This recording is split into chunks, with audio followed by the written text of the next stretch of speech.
राधे राधे दोस्तों, चलिए बृहस्पतिवार की व्रत कथा को सुनते हैं। प्राचीन समय की बात है कि एक बड़ा प्रतापी तथा दानी राजा था। वह प्रत्येक गुरुवार को व्रत रखता व पूजन करता था। यह उसकी रानी को अच्छा न लगता। न वह व्रत करती और न ही किसी को एक पैसा दान में देती। राजा को भी वह ऐसा करने से मना किया करती। एक समय की बात है कि राजा शिकार खेलने वन को चले गए और घर पर रानी और दासी थी। उस समय गुरु बृहस्पति साधु का रूप धारण कर राजा के दरवाजे पर भिक्षा मांगने आए। साधु ने रानी से भिक्षा मांगी तो वह कहने लगी कि हे साधु महाराज, मैं इस दान और पुण्य से तंग आ गई हूँ। आप कोई ऐसा उपाय बताएं जिससे यह सारा धन नष्ट हो जाए तथा मैं आराम से रह सकूं। साधु रूपी बृहस्पति देव ने कहा कि हे देवी, तुम बड़ी विचित्र हो। संतान और धन से भी कोई दुखी होता है? अगर तुम्हारे पास धन अधिक है तो इसे शुभ कार्य में लगाओ, जिससे तुम्हारे दोनों लोग सुधरे। परंतु साधु की इन बातों से रानी खुश नहीं हुई। उसने कहा कि मुझे ऐसे धन की आवश्यकता नहीं जिसे मैं अन्य लोगों को दान दूं तथा जिसको संभालने में ही मेरा सारा समय नष्ट हो जाए। साधु ने कहा, यदि तुम्हारी ऐसी इच्छा है तो जैसा मैं तुम्हें बताता हूँ तुम वैसा ही करना। बृहस्पतिवार के दिन घर को गोबर से लीपना, अपने केशों को पीली मिट्टी से धोना, केशों को धोते समय स्नान करना और राजा से हजामत बनाने को कहना। भोजन में मांस मदिरा खाना, कपड़ा धोबी के यहाँ धुलने डालना और इस प्रकार 7 बृहस्पतिवार करने से तुम्हारा सब धन नष्ट हो जाएगा। इतना कहकर साधु बने बृहस्पति देव अंतर्धान हो गए। साधु के कहे अनुसार करते हुए रानी को केवल 3 बृहस्पतिवार ही बीते थे कि उसकी समस्त धन संपत्ति नष्ट हो गई। भोजन के लिए परिवार तरसने लगा। एक दिन राजा रानी से बोला कि हे रानी, तुम यही रहो, मैं दूसरे देश को जाता हूँ, क्योंकि यहाँ पर मुझे सभी जानते हैं, इसलिए मैं यहाँ कोई छोटा कार्य नहीं कर सकता। ऐसा कहकर राजा परदेश चला गया और वहां वह जंगल से लकड़ी काट कर लाता और शहर में बेचता। इस तरह वह अपना जीवन व्यतीत करने लगा। इधर राजा के बिना रानी और दासी दुखी रहने लगे।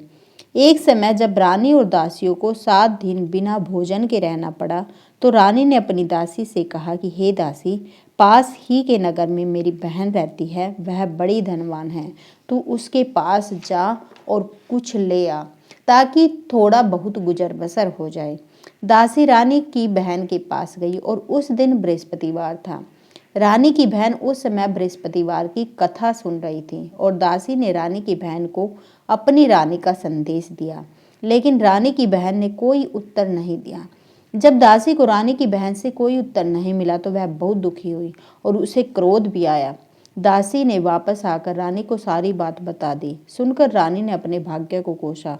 उधर रानी की बहन ने सोचा कि मेरी बहन की दासी आई थी, परंतु मैं उससे नहीं बोली, इससे वह बहुत दुखी हुई होगी। कथा सुनकर और पूजन समाप्त कर वह अपनी बहन के घर गई और कहने लगी कि हे बहन, मैं बृहस्पतिवार का व्रत कर रही थी और तुम्हारी दासी गई, परंतु जब तक कथा होती है तब तक न उठते हैं और न बोलते हैं, इसलिए मैं नहीं बोली। कहो दासी क्यों गई थी? रानी बोली, बहन, हमारे घर अनाज नहीं था। ऐसा कहते कहते रानी की आंखें भर आई। उसने दासियों समेत भूखा रहने की बात भी अपनी बहन को बता दी। रानी की बहन बोली कि बहन देखो, बृहस्पति देव भगवान सबकी मनोकामनाओं को पूर्ण करते हैं। देखो, शायद तुम्हारे घर में अनाज रखा हो। यह सुनकर दासी घर के अंदर गई तो वहां उसे एक घड़ा अनाज का भरा मिला। उसे बड़ी हैरानी हुई क्योंकि उसने एक एक बर्तन देख लिया था। उसने बाहर आकर रानी को बताया। दासी रानी से कहने लगी कि हे रानी, जब हमको अन्न नहीं मिलता तो हम व्रत ही तो करते हैं, इसलिए क्यों न इनसे व्रत और कथा की विधि पूछ ली जाए, हम भी व्रत किया करेंगे। दासी के कहने पर रानी अपने बहन से बृहस्पतिवार व्रत के बारे में पूछा। उसकी बहन ने बताया, बृहस्पतिवार के व्रत में चने की दाल मुनक्का से विष्णु भगवान का केले की जड़ में पूजन करे तथा दीपक जलाए, पीला भोजन करे तथा कथा सुने। इससे गुरु भगवान बृहस्पति प्रसन्न होते हैं और मनोकामना पूर्ण होती है। व्रत और पूजन की विधि बताकर रानी की बहन अपने घर लौट गई। रानी और दासी दोनों ने निश्चय किया कि बृहस्पति देव भगवान का पूजन जरूर करेंगे। 7 रोज बाद जब बृहस्पतिवार आया तो उन्होंने व्रत रखा। गुड़साल में जाकर चना और गुड़ बीन लाई तथा उसकी दाल से केले की जड़ तथा विष्णु भगवान का पूजन किया। अब पीला भोजन कहाँ से आए? दोनों बड़ी दुखी हुई, परंतु उन्होंने व्रत किया था इसलिए बृहस्पति देव भगवान प्रसन्न थे और एक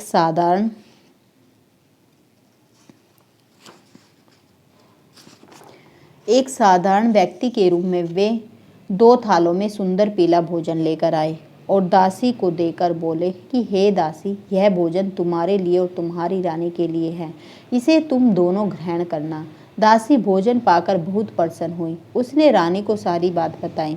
उसके बाद से वे प्रत्येक बृहस्पतिवार को गुरु भगवान का व्रत और पूजन करने लगे और बृहस्पति भगवान की कृपा से उनके पास धन हो गया। परंतु रानी फिर पहले की तरह आलस करने लगी। तब दासी बोली, देखो रानी, तुम पहले से भी इस प्रकार आलस किया करती थी और तुम्हें धन की रखने में कष्ट होता था और इस कारण सभी धन नष्ट हो गया। अब गुरु भगवान की कृपा से धन मिला है तो फिर तुम्हें आलस होता है। बड़ी मुसीबतों के बाद हमने यह धन पाया है, इसलिए हमें दान पुण्य करना चाहिए। अब तुम भूखे मनुष्यों को भोजन कराओ, प्याऊ लगवाओ, ब्राह्मणों को दान दो, कुआं, तालाब, बावड़ी आदि का निर्माण करवाओ, मंदिर पाठशाला बनवाकर ज्ञान दो, कुंवारी कन्याओं का विवाह करवाओ, अर्थात धन को शुभ कार्यों में खर्च करो, जिससे तुम्हारे कुल का यश बढ़े और स्वर्ग प्राप्त हो और पितर प्रसन्न हो। दासी की बात मानकर रानी शुभ कर्म करने लगी। उसका यश फैलने लगा। एक दिन रानी और दासी आपस में विचार करने लगी कि न जाने राजा किस दिशा में होंगे। उनकी कोई खोज खबर भी नहीं है। उन्होंने श्रद्धापूर्वक भगवान से प्रार्थना की कि राजा जहाँ कहीं भी हो शीघ्र वापस आ जाए। उधर राजा प्रदेश में बहुत दुखी रहने लगे। वह प्रतिदिन जंगल से लकड़ी बीन कर लाता और उसे शहर में बेचकर अपने दुखी जीवन को बड़ी कठिनता से व्यतीत करता। एक दिन दुखी हो अपनी पुरानी बातों को याद करके वह रोने लगा और उदास हो गया। उसी समय राजा के पास बृहस्पति देव साधु के वेश में आकर बोले कि हे लकड़हारे, तुम इस सुनसान जंगल में किस चिंता में बैठे हो, मुझे बतलाओ। यह सुन राजा के नेत्रों में जल भर आया और साधु की वंदना कर राजा ने अपनी संपूर्ण कहानी सुना दी। महात्मा दयालु होते हैं और वे राजा से बोले कि हे राजा, तुम्हारी पत्नी ने बृहस्पति देव के प्रति अपराध किया था, जिसके कारण तुम्हारी यह दशा हुई है। अब तुम किसी प्रकार की चिंता मत करो, भगवान तुम्हें पहले से अधिक धन देंगे। देखो, तुम्हारी पत्नी ने बृहस्पतिवार का व्रत प्रारंभ कर दिया। अब तुम भी बृहस्पतिवार का व्रत करके चने की दाल व गुड़ जल के लोटे में डालकर केले का पूजन करो। फिर कथा कहा या सुनो, भगवान तुम्हारी सब मनोकामनाओं को पूर्ण करेंगे। साधु की बात सुनकर राजा बोला कि हे प्रभु, लकड़ी बेचकर तो इतना पैसा भी नहीं बचता जिससे भोजन करने के उपरांत कुछ बचा सकूं। मैंने रात्रि में अपनी रानी को व्याकुल देखा है। मेरे पास कोई साधन नहीं है जिससे उनका समाचार जान सकूं। फिर मैं बृहस्पति देव की क्या कहानी कहूँ, यह भी मुझको मालूम नहीं। साधु ने कहा कि हे राजा, मन में बृहस्पति भगवान के पूजन व्रत का निश्चय करो, वे स्वयं तुम्हारे लिए कोई राह बना देंगे। बृहस्पतिवार के दिन तुम रोजाना की तरह लकड़ियां लेकर शहर में जाना। तुम्हें रोज से दुगना धन प्राप्त होगा, जिससे तुम भली भांति भोजन कर लोगे तथा बृहस्पति देव की पूजा का सामान भी आ जाएगा। जो तुमने बृहस्पतिवार की कहानी के बारे में पूछा है वह इस प्रकार है। प्राचीन काल में एक बहुत ही निर्धन ब्राह्मण था। उसकी कोई संतान नहीं थी। वह नित्य पूजा पाठ करता। उसकी स्त्री न स्नान करती और न किसी देवता का पूजन करती। इस कारण ब्राह्मण देव बहुत दुखी रहते थे। भगवान की कृपा से ब्राह्मण के यहाँ एक कन्या उत्पन्न हुई। कन्या बड़ी होने लगी। प्रातः स्नान करके वह भगवान विष्णु का जप करती और बृहस्पतिवार की व्रत भी करने लगी। पूजा पाठ समाप्त कर पाठशाला जाती तो अपनी मुट्ठी में जौ भर लेकर जाती और पाठशाला जाने के मार्ग में डालती जाती। लौटते समय वही जो स्वर्ण के हो जाते उनको बीनकर घर ले आती। एक दिन वह बालिका सूप में उन सोने के जौ को फटक कर साफ कर रही थी कि तभी उसकी माँ ने देख लिया और कहा, हे बेटी, सोने के जौ को फटकने के लिए सोने का सूप भी तो होना चाहिए। दूसरे दिन गुरुवार था। कन्या ने व्रत रखा और बृहस्पति देव से सोने का सूप देने की प्रार्थना की। बृहस्पति देवता ने उसकी प्रार्थना को स्वीकार कर ली और रोजाना की तरह वह कन्या जौ फैलाती हुई पाठशाला चली गई। पाठशाला से लौटकर जब वह जौ बीन रही थी तो बृहस्पति देव की कृपा से उसे सोने का सूप मिला और उसे वह घर ले आई और उससे जौ साफ करने लगी, परंतु उसकी माँ का वही ढंग रहा। एक दिन की बात है कि कन्या सोने के सूप में जब जौ साफ कर रही थी, उसी समय उस नगर का राजकुमार वहां से निकला और कन्या के रूप को देखकर वह उस पर मोहित हो गया। राजमहल आकर वह भोजन तथा जल त्याग कर उदास होकर लेट गया। राजा को जब राजकुमार द्वारा अन्न जल त्यागने का समाचार ज्ञात हुआ तो अपने मंत्रियों के साथ वह अपने पुत्र के पास गया और कारण पूछा। राजकुमार ने राजा को उस लड़की के घर का पता भी बता दिया। मंत्री उस लड़की के घर गया और मंत्री ने ब्राह्मण के समक्ष राजा की ओर से निवेदन किया। कुछ ही दिन बाद ब्राह्मण की कन्या का विवाह राजकुमार के साथ संपन्न हो गया और कन्या के घर से जाते ही ब्राह्मण के घर में पहले की भांति गरीबी का निवास हो गया। एक दिन दुखी होकर ब्राह्मण अपनी पुत्री से मिलने गए और बेटी ने पिता की अवस्था को देखा और अपनी माँ का समाचार पूछा। ब्राह्मण ने सभी हाल कह सुनाया और कन्या ने भूत साधन देकर अपने पिता को विदा कर दिया, लेकिन कुछ दिन बाद फिर वही हाल हो गया। ब्राह्मण फिर अपनी कन्या के यहाँ गया और सभी हाल कहा तो पुत्री बोली कि हे पिताजी, आप माताजी को यहाँ ले आए, मैं उन्हें यह विधि बता दूंगी जिससे गरीबी दूर हो जाए। ब्राह्मण देवता अपनी स्त्री को साथ लेकर अपने पुत्र के पास राजमहल पहुंचे तो पुत्री अपनी माँ को समझाने लगी कि हे माँ, तुम प्रातःकाल स्नान आदि करके विष्णु भगवान का पूजन करो तो सब दरिद्रता दूर हो जाएगी।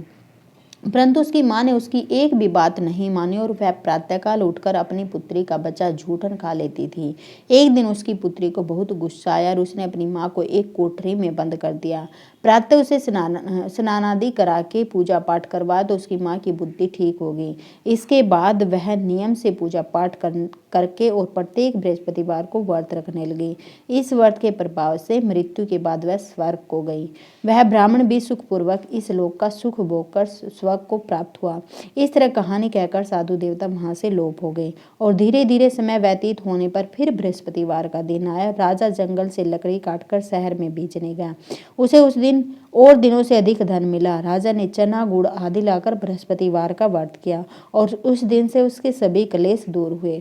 परंतु जब अगले गुरुवार का दिन आया तो वह बृहस्पतिवार का व्रत करना भूल गया और इस कारण बृहस्पति भगवान नाराज हो गए। उस दिन उस नगर के राजा ने विशाल यज्ञ का आयोजन किया था और तथा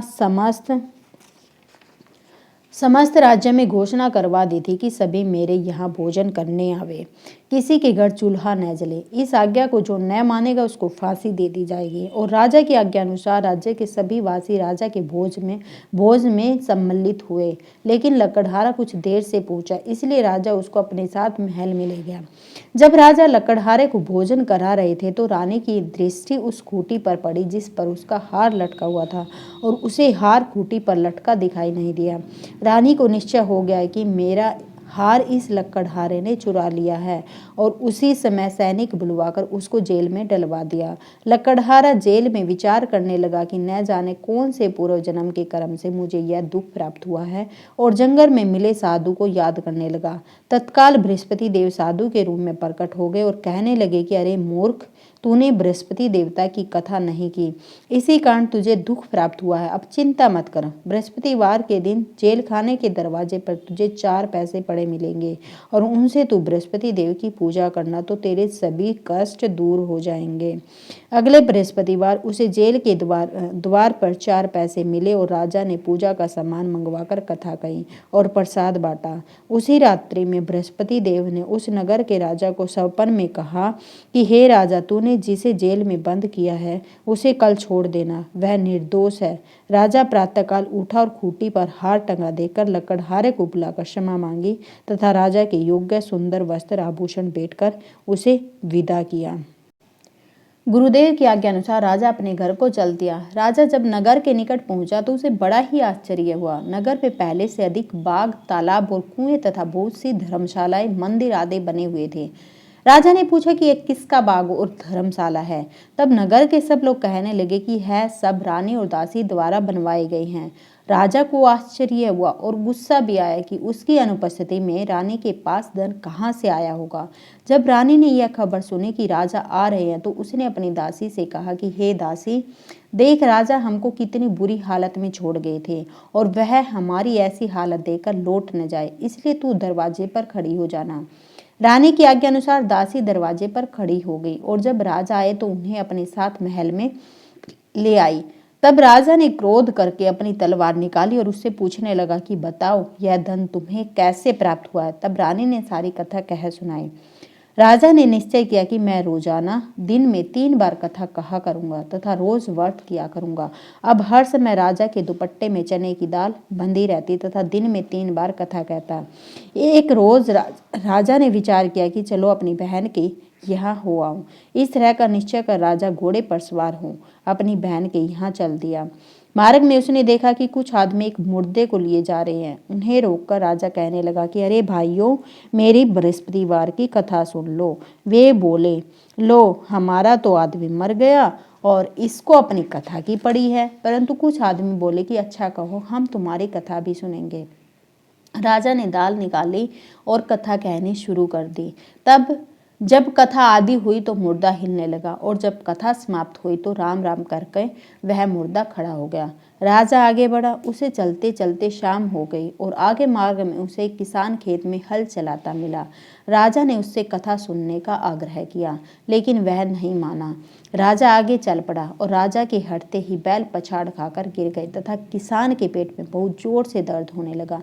उसी समय किसान की पत्नी रोटी लेकर आई। उसने जब देखा तो अपने पुत्र से सब हाल पूछा। बेटे ने सभी हाल बता दिया। बुढ़िया दौड़ी दौड़ी उस घुड़सवार के पास गई और उससे बोली कि मैं तेरी कथा सुनूंगी, तू अपनी कथा मेरे खेत पर ही चलकर कहना। राजा ने लौटकर बुढ़िया के खेत पर जाकर कथा कही, जिसके सुनते ही बैल खड़े हो गए तथा किसान के पेट का दर्द भी ठीक हो गया। राजा अपनी बहन के घर पहुंच गया। बहन ने भाई की खूब मेहमानी की। दूसरी रोज प्रातःकाल राजा जागा तो वह देखने लगा कि सब लोग भोजन कर रहे हैं। राजा ने अपनी बहन से जब पूछा, ऐसा कोई मनुष्य है जिसने भोजन नहीं किया हो, जो मेरी बृहस्पतिवार की कथा सुन ले। बहन बोली कि हे भैया, यह देश ऐसा ही है। पहले यहाँ के लोग भोजन करते और बाद में अन्य काम करते हैं। फिर वह कुम्हार के घर गई जिसका लड़का बीमार था। उसे मालूम हुआ कि उसके यहाँ 3 दिन से किसी ने भोजन नहीं किया। रानी ने अपने भाई की कथा सुनने के लिए कुम्हार से कहा तो वह तैयार हो गया। राजा ने जाकर बृहस्पतिवार की कथा कही, जिसको सुनकर उसका लड़का ठीक हो गया। अब तो राजा की प्रशंसा होने लगी। एक दिन राजा ने अपनी बहन से कहा कि हे बहन, मैं अब अपने घर जाऊंगा, तुम भी तैयार हो जाओ। राजा की बहन ने अपनी सास से अपनी भाई के साथ जाने की आज्ञा मांगी। सास बोली चली जा, परंतु अपने लड़कों को मत ले जाना, क्योंकि तेरे भाई की कोई संतान नहीं होती है। और बहन ने अपने भाई से कहा कि हे भैया, मैं तो चलूंगी परंतु कोई बालक नहीं जाएगा। और अपनी बहन को भी छोड़कर दुखी मन से राजा अपने नगर को लौट आया। राजा ने अपनी रानी से सारी कथा बताई और बिना भोजन किए वह सैया पर लेट गया। रानी बोली कि हे प्रभु, बृहस्पति देव ने हमें सब कुछ दिया है और वे हमें संतान अवश्य देंगे। उसी रात बृहस्पति देव ने राजा को स्वप्न में कहा कि हे राजा, उठ, सभी सोच त्याग दे, तेरी रानी गर्भवती है। राजा को यह जानकर बड़ी खुशी हुई और 9वें महीने रानी के गर्भ से एक सुंदर पुत्र पैदा हुआ। तब राजा बोला कि हे रानी, स्त्री बिना भोजन के रह सकती, परंतु बिना कहे नहीं रह सकती। जब मेरी बहन आए तुम उससे कुछ मत कहना। रानी ने हाँ कर दी। जब राजा की बहन ने यह शुभ समाचार सुना तो वह बहुत खुश हुई तथा बधाई लेकर अपने भाई के यहाँ आई और रानी ने तब उसे आने का उलाहना दिया। जब भाई अपने साथ ला रहे थे तब टाल गई, उनके साथ न आई और आज अपने आप ही भागी भागी बिना बुलाए आ गई।